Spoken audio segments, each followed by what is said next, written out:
na if ye penny atakrata say open a growth into the media good nature to form jinsi ye person yema ko yina wotimu nkyeremu na da trans ye mu nkyeremu ahodo ye to form boko na so nya mu nkyeremu no na se de ye baka ho ne se anopa be trans ye be fa kasa bebuo mienu na ya kyerase e de ama atiefo ene kasa bebuo mienu abeba no ena kasa no ye be ho Asantehemaa ne ho abakosam kakra ye wi a ne de kasa bebuo na ba na kasa bebuo mienu no ba kompane se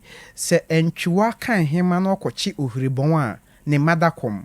ohiribon ye dia entwiwa ye dia ne kasa kan hema kyerɛ sɛ ye de ba ana efie pani atakrata se nyinsɛn mu akyinye ɛne ninhyɛn fa hyɛnti na ɔfa ne ho kani ɔfa ne dwom ɛno nso saa mwe ebebe mienu bɛbɔ ntani akyim na nsana no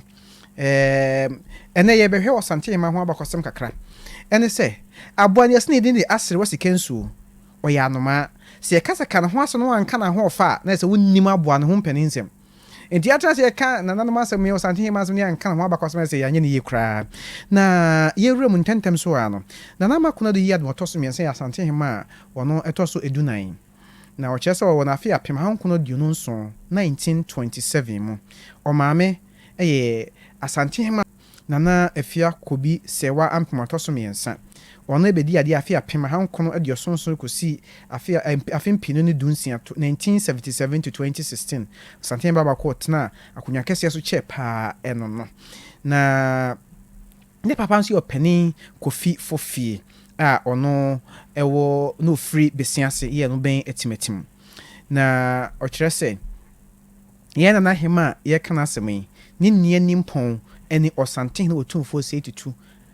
a otosumienu ni otia konya kese so otia banwa so konya kese so ewo Asantehemaa no na niam be betimi so free Asantehemaa ho ne se ebra osi so se obo brawim kura ne nkura brema odne hoto wa ema ogro ne bra o se kane no asan obogro bra no na se we obi a be ma hunu ho da be ma mfa no ho kan woda na Konadu Yiadom otoso mi sande ne ho to ho ama ogro ne bra wi ansa na obi be fie aba be ware no okay ento ye bebu na wutie mi a we ya de pa betimi asua e de afri Asantehemaa ho se odinsini ane mi yesu tie ma na wofo ye a wanye basabasa obo ne bra se Asantenia baba ne hotie so to ogro ne bra ansampo na okwa ware opani Kwame Boaten ano ne dade adwumfo ewo ye eduman na ye kwe nanim no wo kire se ebra osisu no oye adwuma no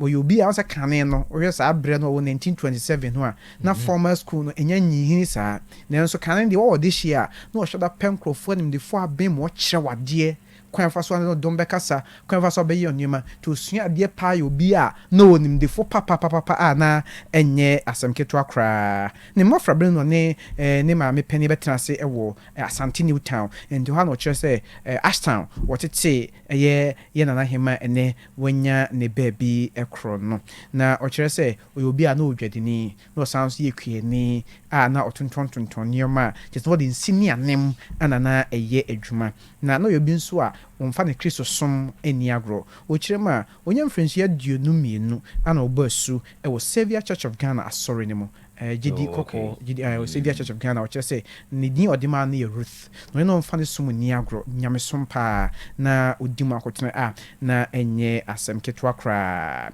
enti wo hwe nyama bia na neje ho a aduane no ade e ba se wonu aduane se ya prapransa dibi enchine wo mu o resede ne se aduane no ba so nya be kwai o aduane no papa no aduane no asanso de asa when o ban na Hemaa sabi ma be matwa de dancing cry na what tiesis no di asa ho na ho sampa asa French mas ne me hu don koni ba so be si asa be che sampa maami o de chi ofri menhia ahemfi enti enwom ne asa de Okanwaya Okanwa kumpim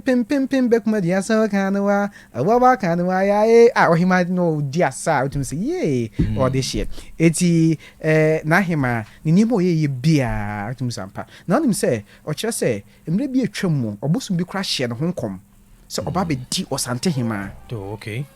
ɔdenam otumfo kya me baafa koto saa abrɛ no so hyɛ no ho nkɔma mpaniam paa waba bɛdi Asantehemaa to ɔno Asantehemaa ɔtɔ so edunan afei mpinu no dunson ɛna ɔbaeɛ a ɔba bɛdi Asantehemaa na dama ahobraseɛ ne nananom ka bɔ mu di barehye a ɔma Asante nso ɛyɛ krabɛhwɛ ne profile deɛ wa ɛnɛ na ho abakɔsɛm kakra and yet yaba near queen no dia catching no yet by way countdown yɛtwɛn sɛ yɛbɛkɔ manhyia ahemfie ne nyinaa akɔ akɔsom na bibia akɔyie